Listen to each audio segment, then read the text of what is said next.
안녕하세요. 옥인교회 김진주 목사입니다. 제자훈련 3과 경건의 시간 기도로 시작하겠습니다.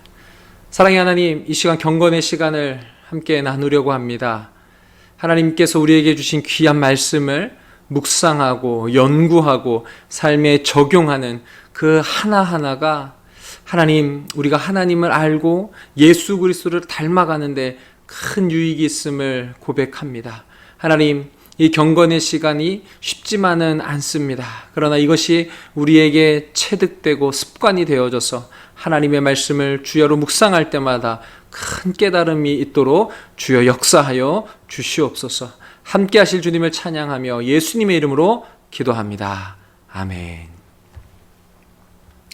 경건의 시간 시작해 보도록 하겠습니다. 먼저 경건의 시간 교재는 페이지 29페이지입니다.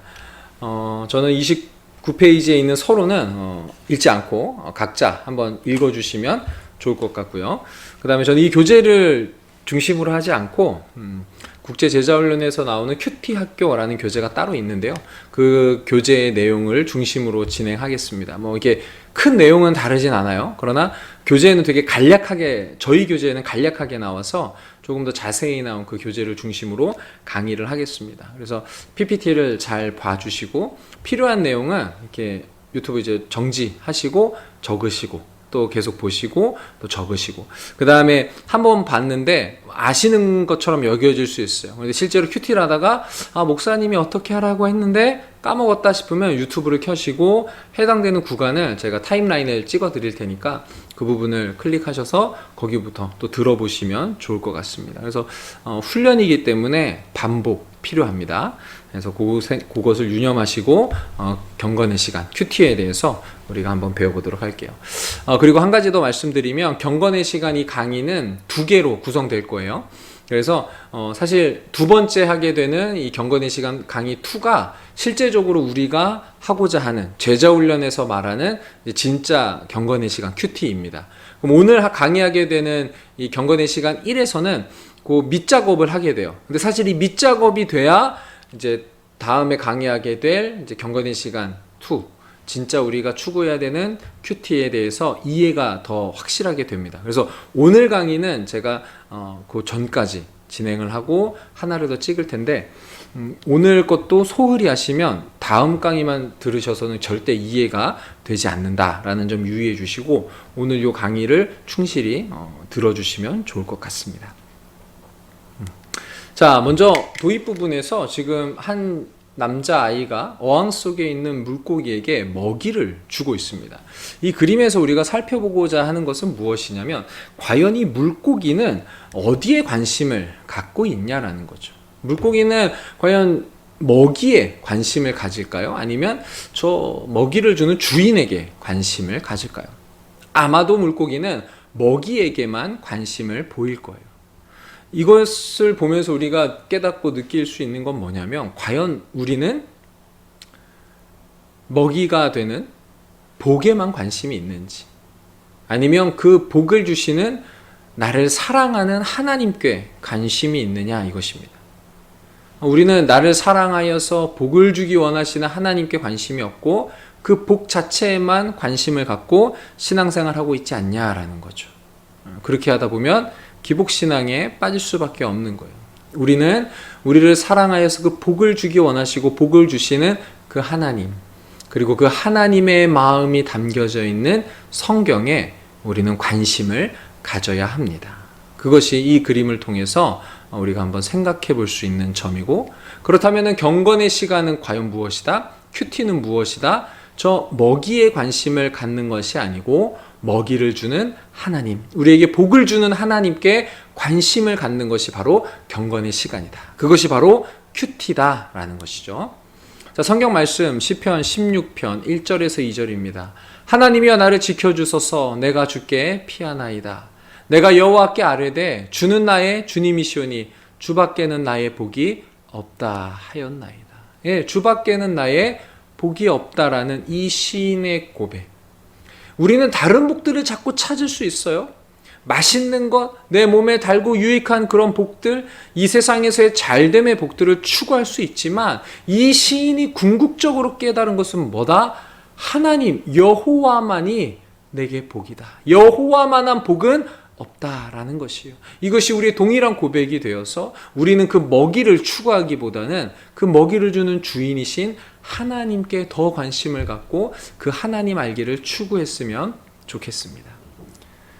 너희를 불러 그의 아들 예수 그리스도 우리 주와 더불어 교제하게 하시는 하나님은 미쁘시도다. 고린도전서 1장 9절의 말씀입니다. 성도는 주님이 교제하기 위해 우리를 부르셨다라는 그 사실을 깨닫고 기억해야 됩니다. 흔히 영혼 구원에만 우리가 관심을 가질 수도 있어요. 그러나 영적 교제를 통한 성장을 간과해서는 안 돼요. 우리가 지난 과에서도 봤지만 구원받는 것에서 그치는 것이 아니고 구원받은 자로서 하나님과 경건의 교제를 나누는 것, 그 경건의 시간이 너무나 중요하다라고 우리는 살펴봤습니다. 하나님은 우리가 주님과 더불어 교제하는 단계까지 나가기를 원하시죠. 자, 그렇다면 우리 교재에도 나와 있는 표인데요. 32페이지 4번에 보면은 이 표가 있어요. 그래서 이 표를 중심으로 우리가 제가 강의를 하게 될 텐데, 이 표 이제 오늘 경건의 시간 1에서는 A형, B형, C형까지 살펴볼 겁니다. 그리고 마지막 B형은 이제 두 번째 강의에서 살펴볼 거예요. 먼저 A형 큐티는 뭐냐? 큐티를 하는데 느낀 점만 쓰는 것, 느낀 점만 하는 것이, 기록하는 것이 A형 큐티다. 그래서 이것은 기초형 큐티다라고 할 수 있어요. 그럼 거기서 한 단계 더 나아가면 느낌을 적기 전에 본문을 그래도 조금은 뭐 하는 거예요? 관찰하는 거예요. 본문을 조금 보는 거죠. 본문을 봤더니 이런 부분이 있구나 라고 해서 느낀 점을 적게 되는 거예요. 거기서 한 단계 더 발전한 거는 이제 실천, 적용까지 쓰게 되는 거죠. C형 큐티. 내용을 관찰해요. 관찰해서 느낀 점을 기록했어요. 내가 이렇게 회개해야 되겠네 라고 만약에 느꼈다면, 내가 기도해야 되겠다 라고 느꼈다면 결단과 적용에는 어떻게? 더 구체적으로 그 느낌을 살려서, 느낌 있으시죠? 느낌 살려서 결단과 적용까지 구체적으로 나아가는 게 C형 큐티다. 사실 이 C형 정도가 돼야 큐티했다라고 할 수 있어요. 근데 대부분 아마도 A나 B에서 멈춰 계시지 않을까. 왜냐하면 이게 시간적으로도 한계가 있고, 그 다음에 이제 또 뭐 우리가 아는 또 지식의 한계가 있기 때문에 A형에서 B형에서 멈춰 있는 경우가 많을 거다. 그리고 아마 큐티책이 저희가 앞부분이 있고 뒷부분에 가면 설명이 있잖아요. 그래서 본문 몇 번 읽고 잘 모르겠으면 그냥 뒤로 넘어가서 설명을 읽고 그렇구나 하고 마치는 케이스가 또 많으실 것 같아요. 아니면 큐티 본문 보고 잘 또 모르겠으면 그냥 새벽 설교 듣고 그냥 그렇게 이렇게 적용하면 되겠구나, 이렇게 기도하면 되겠구나 하고 마치는 케이스도 있으실 것 같아요. 그러나 우리가 적어도 C형 큐티 정도는 할 수 있는, 스스로 말씀을 좀 이렇게 먹을 수 있는, 씹을 수 있는, 언제까지 이제 목회자나 또 교육자들이 이렇게 설교해주고 가르쳐주는 그렇게 다 이제 요리가 된 말씀을 이렇게 이유식 같이 먹겠어요? 우리가 스스로 말씀을 연구하고 깨닫고 또 그것을 나누면서 더 풍성해지는 그런 놀라운 체험들 함께 했으면 좋겠어요. 근데 궁극적으로는 우리가 어떤 큐티를 해야 된다? B형 큐티, 완성형 큐티라고 되어 있죠. 거기에는 뭐가 추가돼요? 내용 관찰을 해요. 그 다음에 그 내용 관찰하다 보니까 궁금한 게 생기고 잘 모르는 것들이 있으면은 그걸 뭐 하는 거예요? 연구하는 거예요. 다른 책들을 참고하고 사전을 참고해서 연구를 해요. 그럼 연구한 것들이 쫙 자료들이 모여지면 이게 그걸 가지고 묵상을 하는 거예요. 과연 하나님이 무엇을 말씀하고 싶으셨는가? 그리고 그것이 오늘날 내게는 어떤 의미가 있는가? 그러다 보면 자연스럽게 어떻게 돼요? 느낀 점이 탁 건져 올려지는 거예요. 그걸 가지고 내 삶에 적용을 쫙 뿌리면 되는 거죠. 그렇게 해서 D형 큐티가 완성이 돼요. 말로는 이렇게 쉽게 합니다, 저도. 그런데 실제로 이렇게 D형 큐티 4단계, 내용 관찰, 연구와 묵상, 그리고 느낀 점, 결단과 적용까지 다 제대로 막 정말 이렇게 막 제대로 하려고 하면은 시간이 많이 걸려요. 설교할 때도 거의 뭐 이런 과정을 밟게 되는데, 그렇게 되면은 뭐 설교할 때 뭐 적어도 뭐 새벽 설교 이렇게 해도 저 같은 경우는 뭐 한 3시간, 4시간 넘게 걸리죠. 그러고 나서 이제 또 설교문을 쳐야 되는데, 큐티를 하더라도 적어도 이렇게 한다 그러면 적어도 한 50분, 1시간은 빼놔야 돼요. 그러나 우리가 지금 하고 있는 과정이 뭐예요? 제자 훈련이에요. 훈련이라는 것은 반복하고 거듭되다 보면은 시간이 단축되고 빨라질 수 있어요. 그래서 이 D형 큐티를 우리의 목표점으로 두고 오늘은 A형, B형, C형에 대해서 알아봤으면 좋겠어요. 왜 A형, C형, B형을 잘 알아두면 그게 다 뭐에 반영이 될까요? D형에 다 반영이 돼요. 그래서 다음 과에서는 연구와 묵상 부분만 더 깊이 다룬다 이렇게 생각하시면 됩니다. 그래서 오늘 첫 번째 영상에서는 이 C형까지 내가 완벽하게 이해하고 마스터한다 이렇게 생각하시면 좋을 것 같아요. 자, 먼저 우리 A형 큐티에서 한번 살펴볼게요. 기초형 큐티라고 불리는데 이 A형 큐티는 아까 뭐였어요? 뭐만 있어요? 느낀 점만 있어요. 자, 어떻게 하냐? 말씀으로 나를 바로 비춰보는 거예요. 말씀을 읽고 나한테는 어떤 말씀이지? 나 어떻게 해야 될까? 이렇게 바로 나한테 접목시키는 게 바로 A형 큐티입니다. 자, 그래서 나의 삶을 솔직하고 투명하게 드러내는 게 중요해요. 말씀을 읽다가 어떤 단어, 때로는 어떤 그냥 인물, 거기에다 나를 대입시킬 수도 있는 거예요. 하나님께서 어떤 사람한테 말씀하셨는데 그게 나한테 하는 말이면 어떨까라고 나의 삶을. 하나님이 누군가를 질책해요? 그럼 그 질책이 나한테 하는 건 아니야 라고 이렇게 바로 느껴지는 거죠. 자, 기록할 때 주어는 1인칭 단수형인 나는 이라고 쓰는 거예요. 이게 A형 큐티입니다. 말씀에 대한 나의 반응으로 찬양이 나올 수가 있어요. 감사가 나올 수가 있어요. 회개가 나올 수가 있어요. 우리가 오늘 한번 쭉 살펴볼 본문은 예레미야. 우리 지금 예레미야 살펴보고 있잖아요. 특별히 지난주 토요일 주일 본문이었고 제가 지난 주일날 청년부 예배 때 설교한 본문인데 그 본문 같은 경우에도 예레미야를 통해서 하나님께서 회복에 대한 심판하셨다가 회복에 대한 메시지가 나와요. 그러면 이 찬양과 감사, 회개 이 세 가지로 본다면 어떤 게 나올 수 있을까요? 감사할 수 있겠죠. 범죄한 이스라엘을 회복시켜 준다니까 감사할 수 있는 거예요. 하나님 이스라엘을 회복시켰듯이 하나님께서는 나도 회복시키실 것입니다. 감사합니다. 그러면 이렇게 할 수 있겠죠. 나는 나를 회복시켜 주시는 하나님께 감사합니다. 이렇게 느끼는 거예요. 그러면 큐티가 끝나는 거예요. 어떻게 보면 좀 단순하죠. 자, 제가 이미 다 예시는 드렸는데 한번 우리가 맛보기를 해볼게요. A형 큐티를 지금 바로 해보시면 좋을 것 같아요. 성경을 펴시고 예레미야 31장 15절에서 26절입니다. 본문을 두세 차례 쭉 읽어보세요. 아마 이제 이전에 큐티도 하셨을 거고 지난주에 또 주일날 목사님 설교도 듣고 제 설교도 들으셨다면 내용이 어느 정도 이해가 되실 거예요. 더 깊죠. 그래서 그걸 가지고 A형 큐티를 한번 지금 해보시는 거예요. 유튜브를 잠깐 동영상을 멈추시고 본문을 두세 차례 읽어보고 빈 노트에다가 느낀 점을 쭉 써보셨으면 좋겠어요. 나중에 그 적으신 노트를 이제 사진 찍어서 이제 밴드에다 업로드 할 거기 때문에 너무 이렇게 괴발세발 쓰시지 마시고 이렇게 좀 잘 써서 A형 큐티 맛보기라고 하신 다음에 느낀 점을 한번 적어 보시는 거예요. 지금 이것을 꼭 적으셔야 되는 이유는 뭐냐면 우리가 B형을 하고 C형까지 할 거예요. 그러면은 A형 했을 때의 느낀 점하고 B형과 C형을 해서 느낀 점을 한눈에 볼 수 있어요. 다르다. 내가 A형을 했을 때는 이 정도 이렇게 느꼈는데 B형하고 C형을 했더니 똑같은 본문인데 느낌이 다르네. 같을 수도 있죠. 우리가 왜냐하면 이 본문에 대해서 말씀드렸듯이 이미 여러 차례 들었고 접했기 때문에 같을 수 있어요. 그런데 아마도 조금 더 심도가 깊어질 것이라고 저는 생각해요. 그래서 이 느낀 점을 한번 그렇게 적어주시면 좋을 것 같아요. 한번 다 적으시고 다시 플레이해 주시면 좋겠습니다. 다 적으셨죠? 바로 계속 보시는 분 있으면 안 돼요.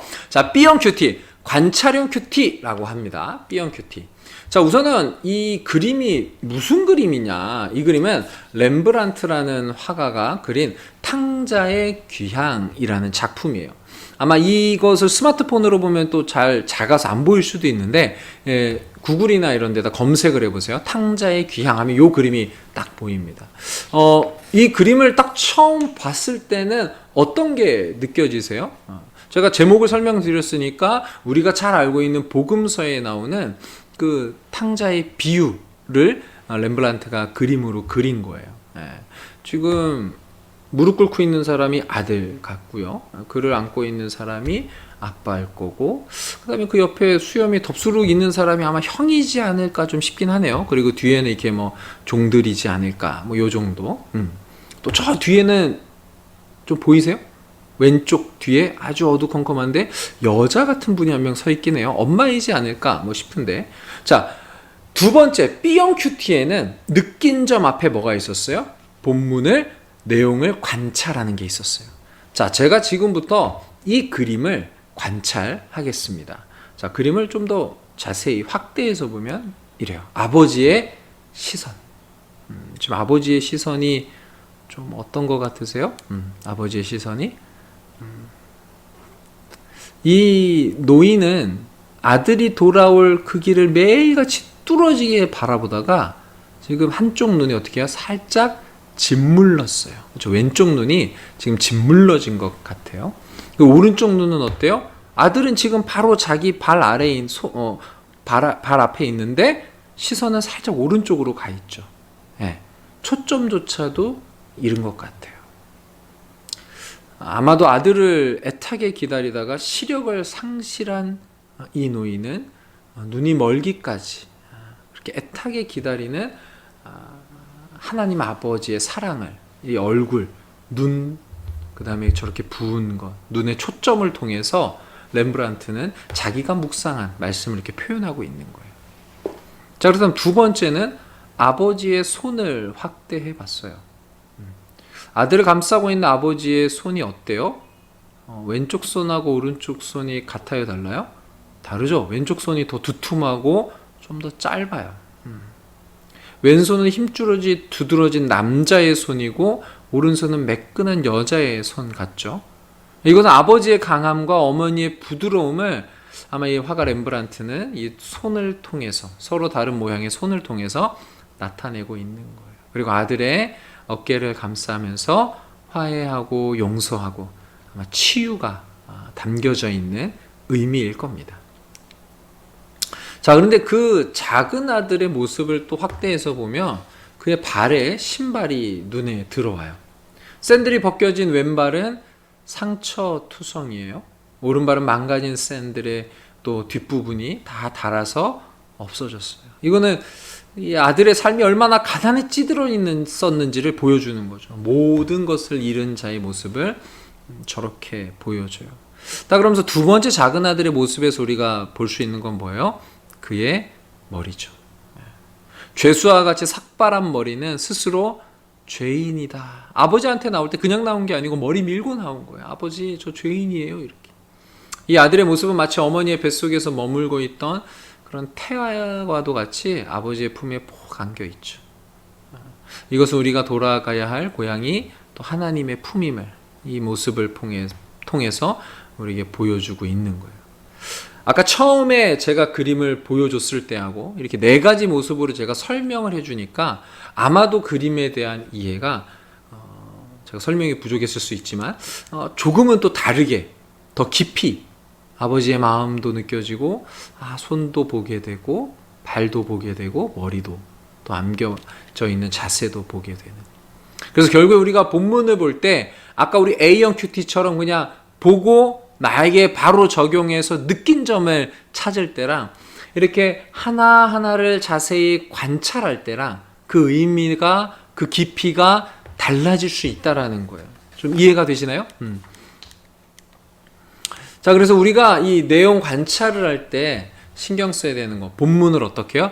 객관적으로 파악하는 게 중요해요. 아, 이런 요소가 있구나. 아버지 얼굴이 저렇네. 아들의 신발이 저렇네. 손이 다르네. 이런 것들을 객관적으로 파악하는 거예요. 그 다음에 그것을 요약해내는 거예요. 성경이 쫙 나열되어 있는데 본문이 그것을 단락단락을 묶어서 여기서 여긴 이렇네요. 이렇네요. 그래야지 우리가 정리가 돼요. 본문을 요약하지 않으면 그냥 쭉 나열되어 있어서 정리가 안 돼요. 그래서 우리는 이 본문을 요약하는 과정이다. 파악해서 요약하는. 그래서 다시 또 말하면 단락을 구분해야 돼요. 어디서 어디까지는 무슨 내용이다. 어디서 어디까지는 무슨 내용이다. 그 다음에 그 단락을 지어줬으면 그 한 작은 소 단락마다 이런 내용이에요 라고 해서 몇 문장으로 두세 문장 정도로 딱 요약을 할 수 있는 그 과정이 내용 관찰 과정이다 라는 것이요. 여기서 중요한 건 뭐냐? 단락을 구분해야 돼요. 하나의 본문인데 이건 큰 단위의 본문이면 그 본문을 구성하는 단락을 구분할 수 있어야 돼요. 그 훈련이 잘 되면 큐티의 거의 한 50% 정도는 이미 여기서 이제 다 결정이 난다라고 저는 생각합니다. 제가 설교할 때 중요하게 여기는 첫 번째 포인트가 이 단락 구분이에요. 여기서 실패하면은 설교의 본문의 핵심을 딱 캐치하는 게 너무나 어려워요. 근데 사실 이 단락 구분이 너무나 중요한 반면에 또 설교자나 학자들마다 관점에 따라서 여기서 끊어야 되는데 아니야 여기까지야 라고 좀 달라져요. 그래서 설교자들이 본문을 선택할 때 그게 좀 본문이 달라질 수가 있는 게 이 단락 구분 때문에. 그러나 중요한 것은 본문을 묵상하면서 읽으면서 내가 주체적으로 단락 구분을 할 수 있어야 돼요. 그 단락 구분을 짓고 그 다음에 그 단락마다 본문 요약을 해보는 거예요. 자, 이 내용 관찰을 잘 하려면 어떻게 해야 하냐? 첫 번째, 본문의 구성 요소. 한 문장에는 주어가 있죠. 그 목적어가 있어요. 그 다음에 서술어 동사가 있어요. 누가 무엇을 어떻게 하는지 그런 게 묘사가 되어 있어요. 이거를 생각하면서 읽어야 돼요. 그러니까 우리가 예레미야를 살펴볼 텐데 여호와께서 말씀하셨다. 누가? 여호와가 뭐 했다? 말했다. 이게 포인트인 거예요. 이스라엘이 멸망할 거다. 이런 것들을 핵심적인 것들을 표현들을 탁탁탁 잡아내야 돼요. 자, 그래서 중요한 것은 주어하고 서술어다.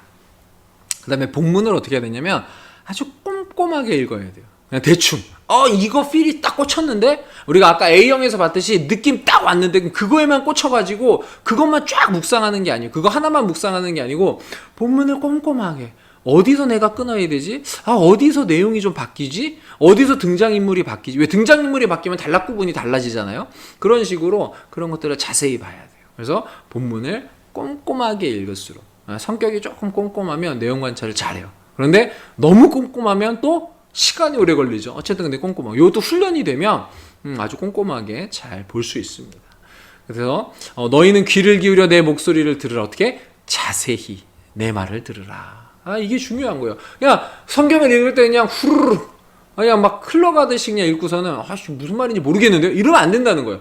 자세히 꼼꼼히 들으면 그 안에 새겨진 하나님의 마음과 음성을 분명히 캐치할 수 있고 들을 수 있습니다. 자, 그렇다면 우리 이제 훈련생들이 얼마나 꼼꼼하게 읽고 있냐 퀴즈입니다. 예수님이 사람들에게 직접 세례를 베풀었습니다. 자, 이거 맞을까요? 틀릴까요? O예요? X예요? 어때요? 답하셨나요?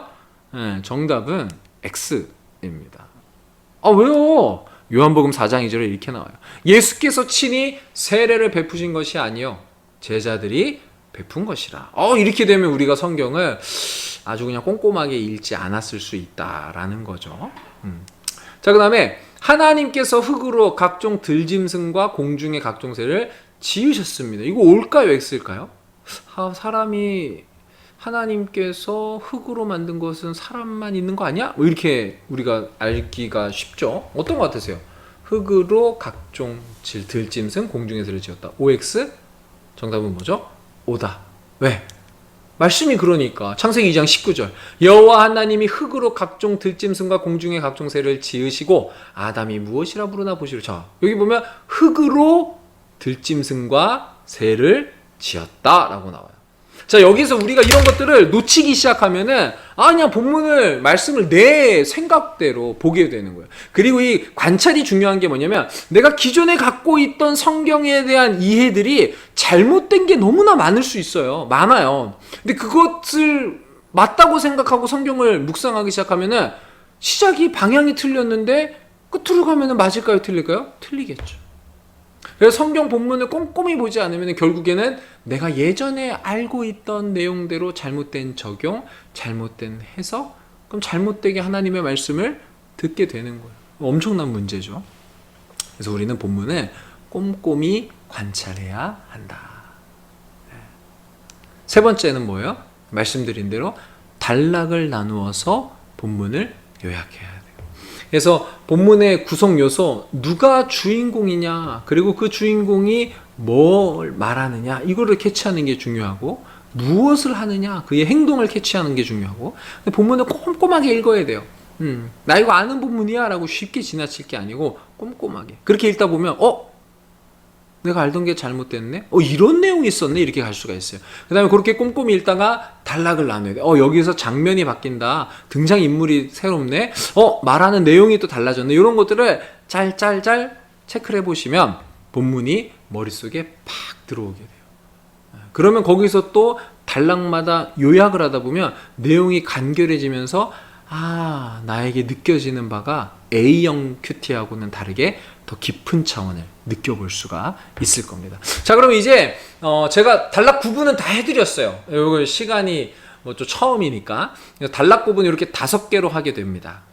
이건 제가 설교를 준비하면서 또 여러 책들을 참고하면서 이렇게 구분하는 것이 합당하겠다. 그래서 사실 저희 그 큐티 책에는 요 중간에서 잘려요. 19절인가에서 토요일날 본문이 끝나고 주일 본문이 아마 20절부터 이렇게 시작해요. 근데 제가 아무리 봐도 그 본문은 그렇게 중간에 허리를 자르면 안 된다. 그래서 15절부터 26절까지 저는 요렇게 저 나름대로 단락 구분을 하고 설교를 한 겁니다. 그래서 오늘 그것을 토대로 우리 훈련생들도 예레미야 31장 15절에서 26절을 펴놓으시고 지금 한번 잘라보는 거예요. 15절에서 17절은 어떤 내용일까? 18절에서 19절, 20절 쭉 읽으시면서 몇 번 읽으시면서 요걸 한번 해보세요. 지금도 동영상을 살짝 멈추시고 요걸 한번 작성해 보시면 좋을 것 같아요. 아까 그 A형 큐티 느낀 점, 그 바로 아래 요것을 한번 작성해 보세요. 멈추셨죠? 네, 이제 다시 아마 틀으셨을 거예요. 계속 보시면 안 됩니다. 자, 그럼 제가 이 단락들을 구분하고 그 내용 뭐로 요약했냐? 왜 이렇게 잘랐냐? 왜? 15절에서 17절에는 어떤 내용이 나오냐면 이스라엘 땅에 자식이 없어 슬퍼하는 라헬의 울음소리가 있어요. 라헬의 울음소리 같이 지금 멸망을 앞둔 이스라엘도 뭐한다? 울고 있다. 이 내용이 15절에서 17절의 내용이에요. 그래서 저는 여기서 이 단락을 끊었죠. 18절에 19절에 가면 또 뭐가 나오냐면 포로로 잡혀간 에브라임의 탄식 소리가 들려요.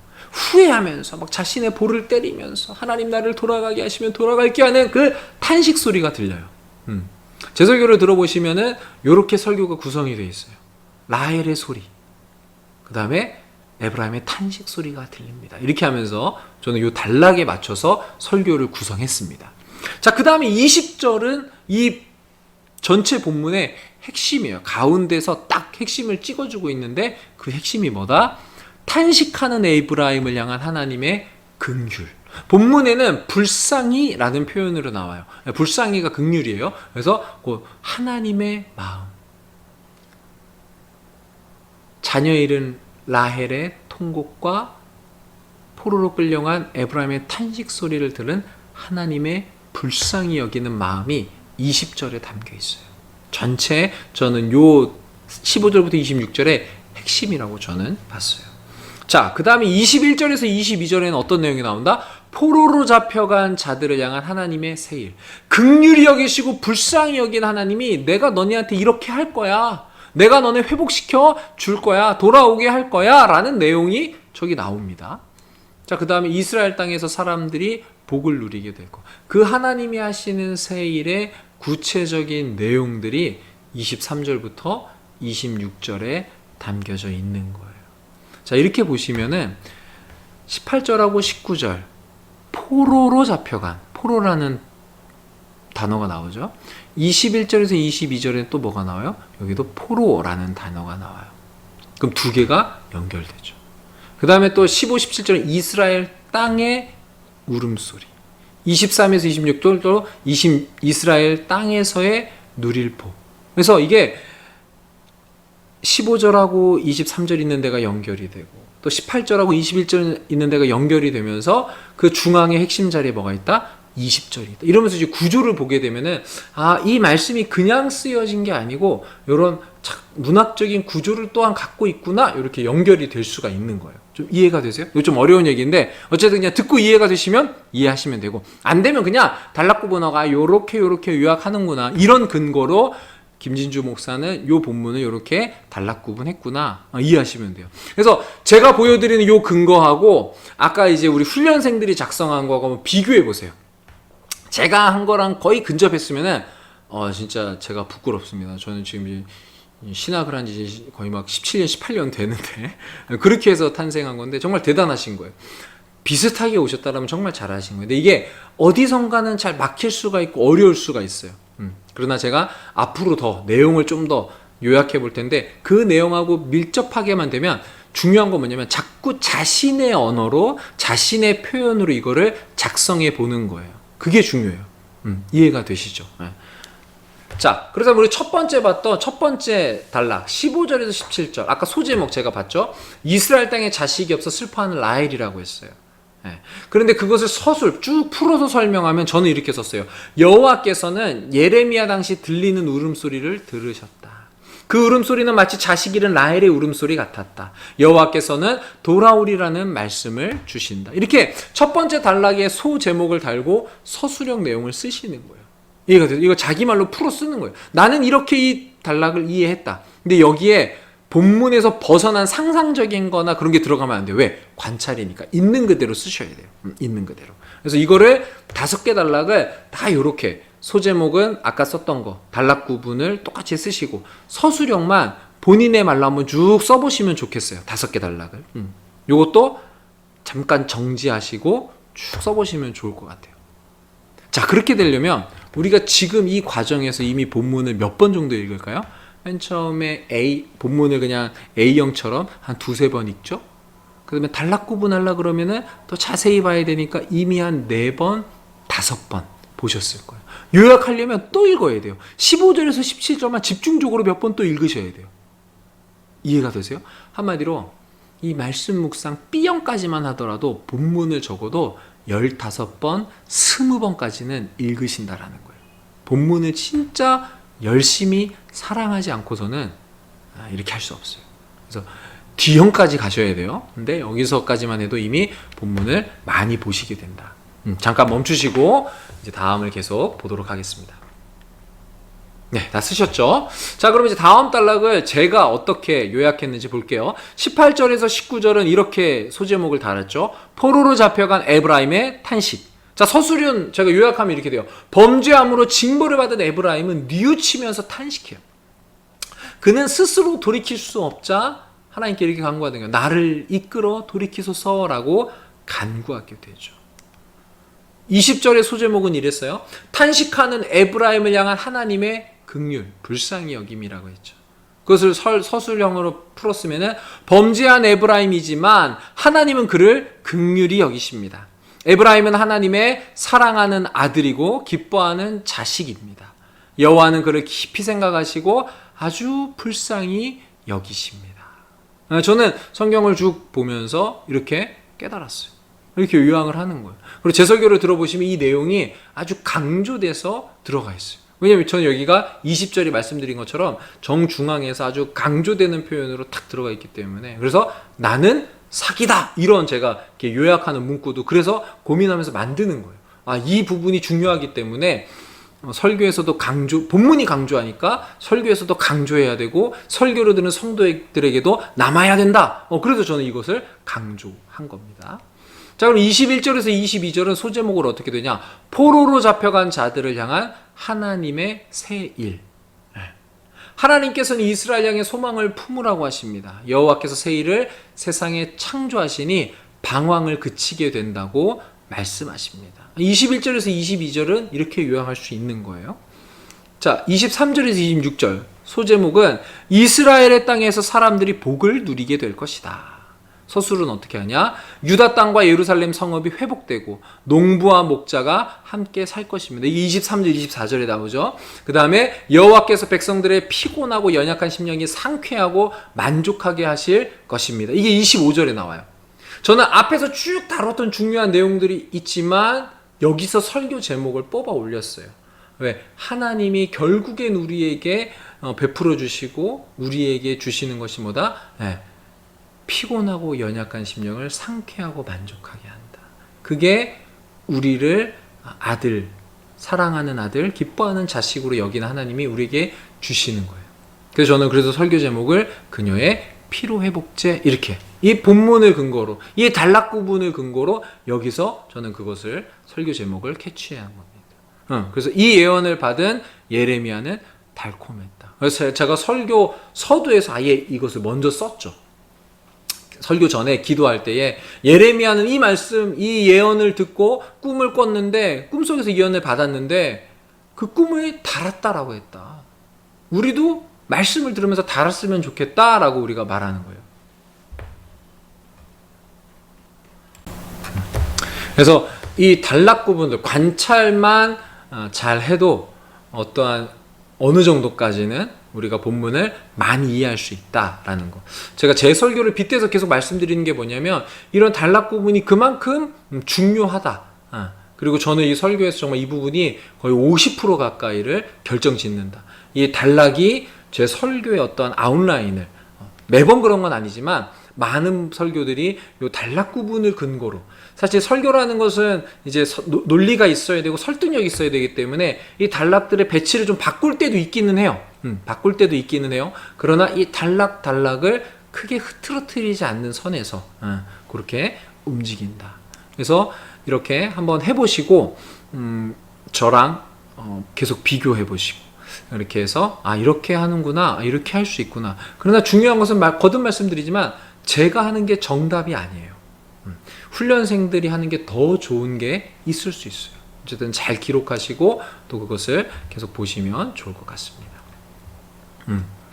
자, 그래서 마지막 우리가 또 이제 이거는 숙제를 해서 한번 올려주시면 좋을 것 같아요. 뭐냐면 지금까지 했던 그 5개의 단락을 요약한 것들이 있죠. 그것을 쭉 연결해서 붙이는 거예요. 그럼 이 15절에서 26절 전체의 본문을 요약하는 게 되겠죠. 네, 그래서 뭐 5개 단락인데 그 5개 단락을 뭐 접속사로 요약해서 붙이셔도 되고 아니면 저희가 본문이 좀 길다 보니까 내용이 너무 길어지면은 이 전체 내용을 다시 또 내 말로 요약해서 예레미야 32장 15절에서 26절은 요런 내용이다 라고 쭉 요약해서 한번 적어 보시는 거예요. 네. 그러면은 내용 관찰이 끝나게 됩니다.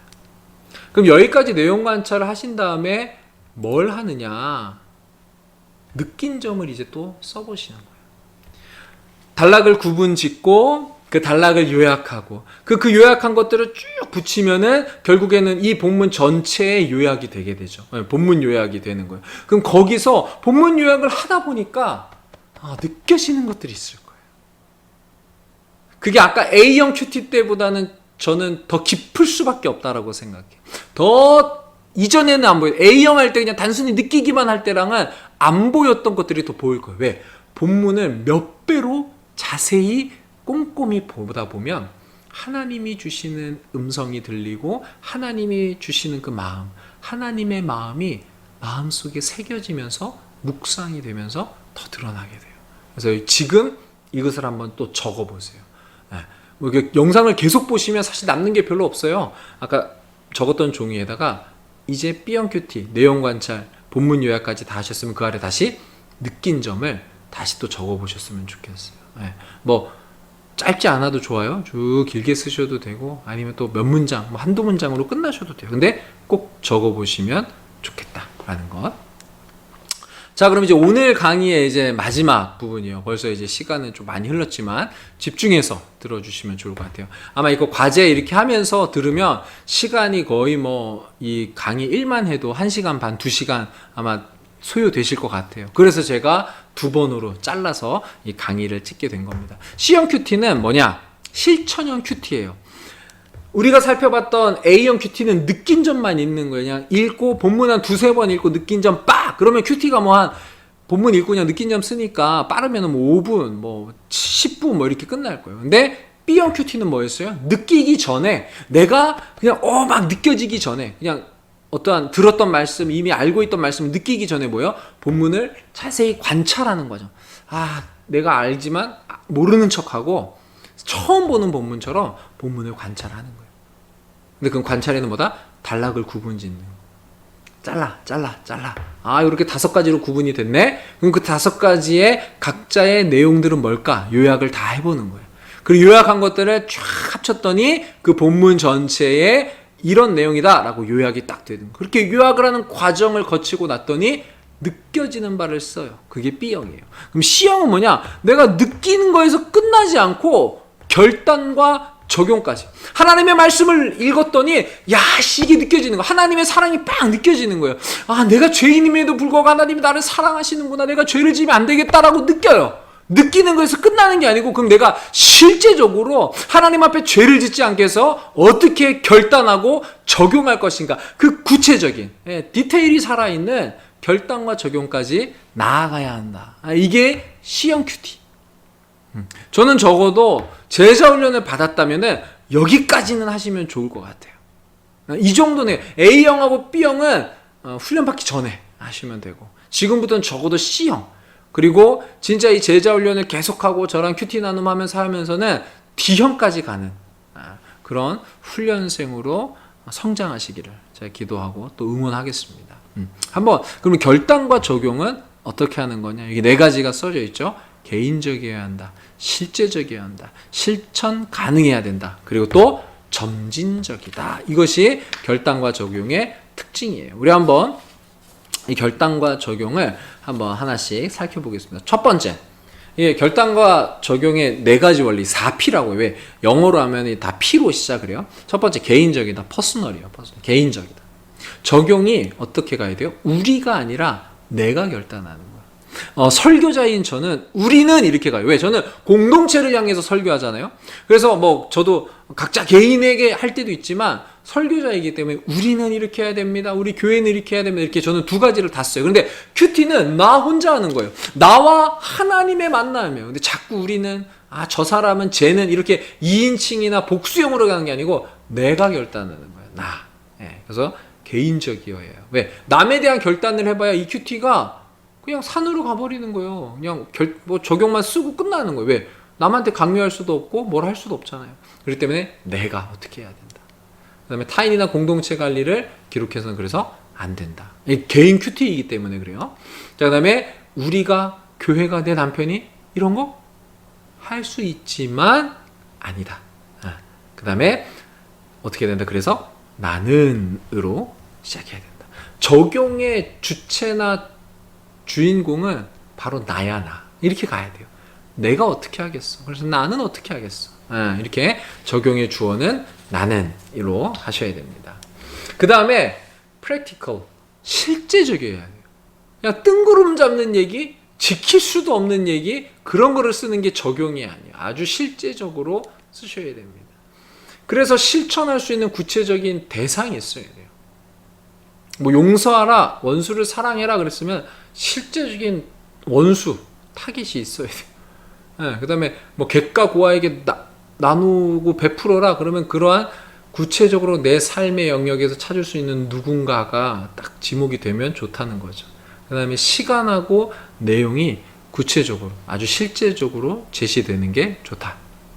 대상과 내용이 막연하면 어떻게 돼요? 적용의 방향성을 상실해요. 그러니까 저도 흔히 빠지는 실수지만 오늘 하루 누군가를 만나겠지? 이걸 실천할 수 있는 뭐가 있겠지? 라고 하는데 그렇게 생각하면은 놓치기가 쉬운 거예요. 까먹게 돼요. 그러나 이것을 명확하게 딱 제시를 하면은 그 사람을 향해서 나아가는 목표성이 분명해지는 거죠. 그 다음에 교회를 위해 헌신하겠다. 주님을 더욱 사랑해야 되겠다. 회개해야 되겠다. 느낀 점이에요. 본문을 관찰했더니 정말 주님이 이렇게까지 사랑하시나 회개하는 느낀 점이에요. 그러면은 말 받듯이 회개의 대상, 나의 죄의 명확한 언급. 주님을 더욱 사랑해야 되겠다. 어떻게 사랑할 건데요? 실체적인 드러나. 주님을 사랑하는 게 가정 안에서 드러날 수도 있어요. 교회 안에서 드러날 수도 있어요. 본문의 내용에 따라서 직장이나 사회에서 드러날 수도 있어요.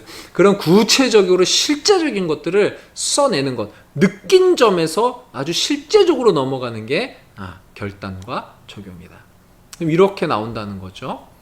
지난주 명확한 시간, 업무로 인해 나와 충돌이 있었던 최 과장에게 대상이나 어떤 사건이 명확하게, 그 다음에 어떻게 해야겠다, 충돌이 있었기 때문에 디테일하게.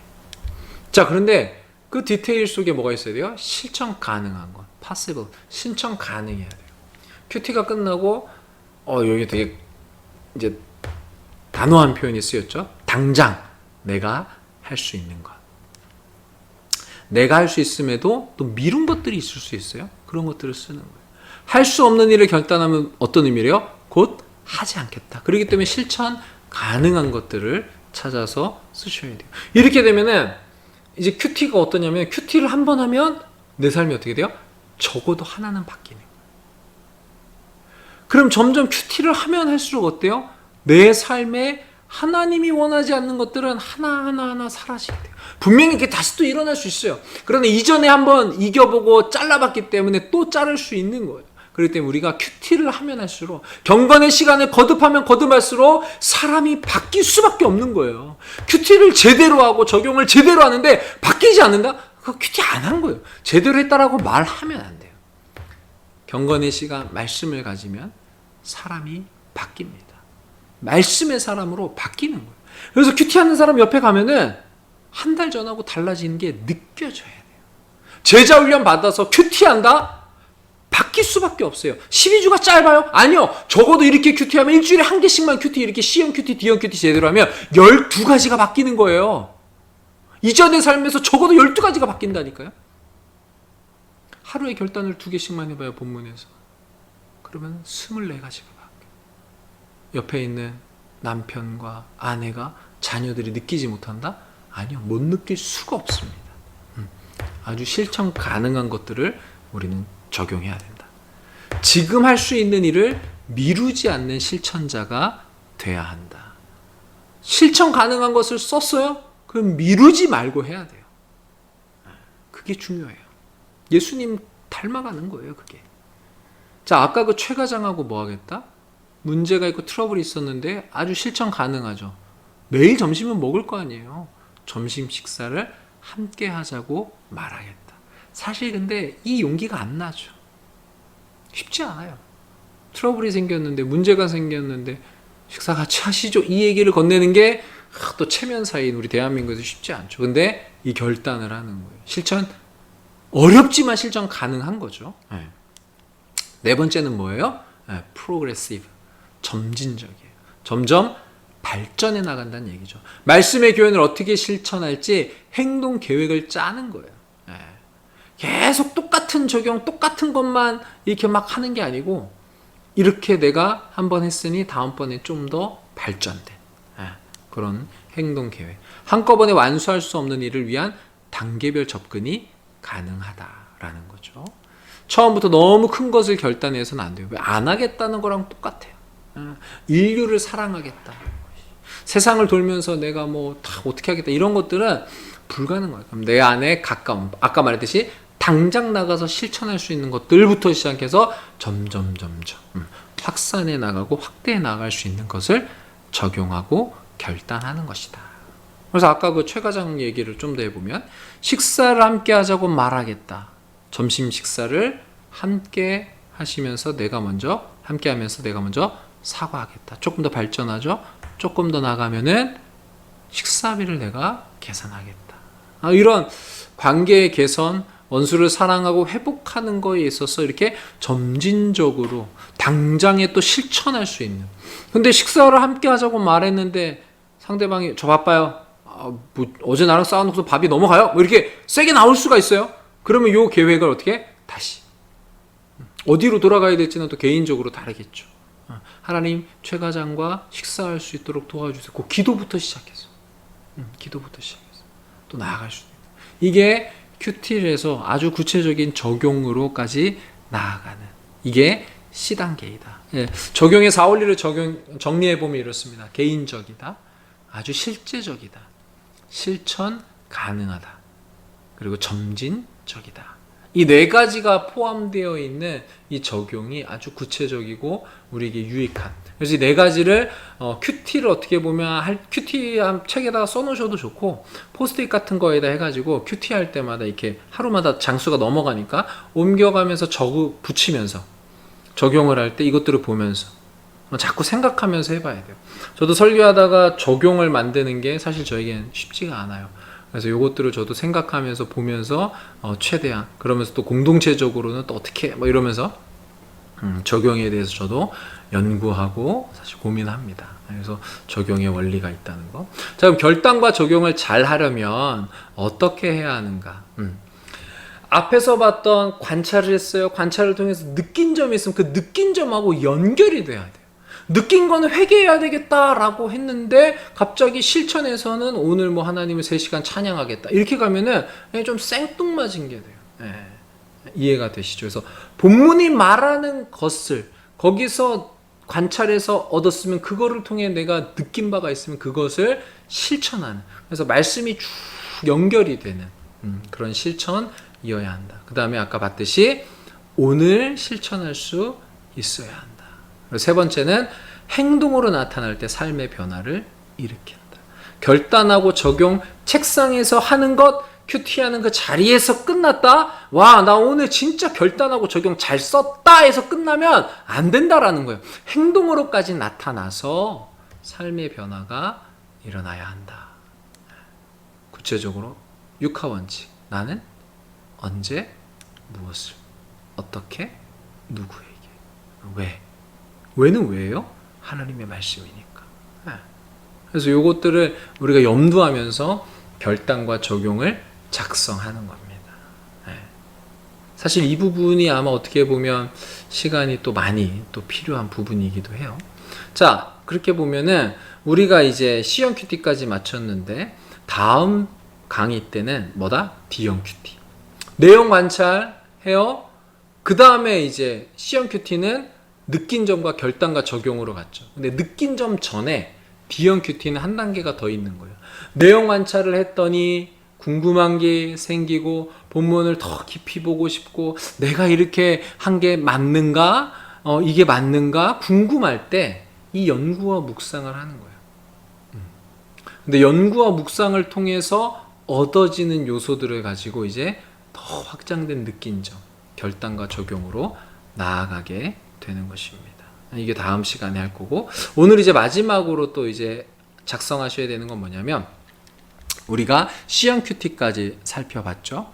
그러면 C형 큐티에서 우리가 이제 아까 내용 관찰했어요. B형을 하면서 B형 큐티 하면서 내용 관찰했고 느낀 점 썼어요. 그럼 이제 C형 큐티에서 이제 마지막으로 뭐만 추가하면 돼요? 거기다가 결단과 적용을 지금 여기에 있는 화면을 보시고 또 그리고 앞서 봤던 그 네 가지 적용의 네 가지 보시면 이 원리를, 이 두 가지를 보시면서 적용의 네 가지 원리를 참고하셔서 결단과 적용을 작성해 보시면 좋을 것 같아요. 오늘은 여기까지. 그래서 관찰을 하고 느낀 점을 쓰고 그 다음에 이 결단과 적용하는 여기까지 쭉 작성해 보시면 아까 말씀드린 그 각자 종이에다 쓰시면 한 페이지 아니면 뭐 두 페이지 길면 뭐 세 페이지까지 갈 수도 있겠지만 이게 정리가 쭉 되실 거예요. 그것을 그냥 사진 찍어서 밴드에 올려주시면 좋을 것 같아요. 그래서 이것들을 한번 해보시는 게 너무나 중요합니다. 그래서 이것들을 한번 해보시고 각자 이제 해당하는 주일반 또 수요반에서 요것들을 요 본문을 가지고 큐티 나눔을 진행해 볼게요. D형 큐티까지는 못 갔지만 C형 큐티까지 해서 우리가 어떻게 하는지를 한번 나누어 보고 그 다음에 그 다음 주에 제가 D형 큐티를 한번 강의를 찍겠습니다. 그래서 경건의 시간 2는 다음 주에 또 강의를 통해서 제가 한번 올려드리도록 하겠습니다. 그래서 우리가 이 경건의 시간을 깊이 가지시면 좋을 것 같아요. 좀 기대하시고 소망하셨으면 좋겠어요. 제가 특별한 사람이라서 뭐 이렇게 볼 수 있고 전혀 그렇지 않아요.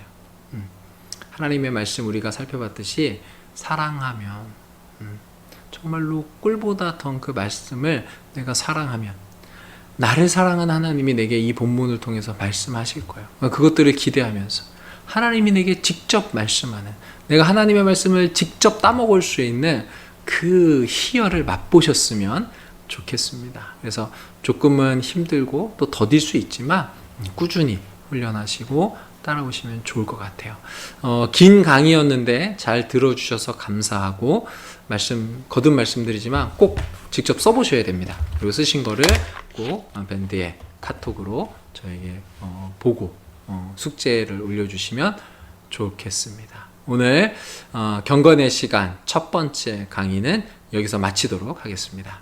감사합니다.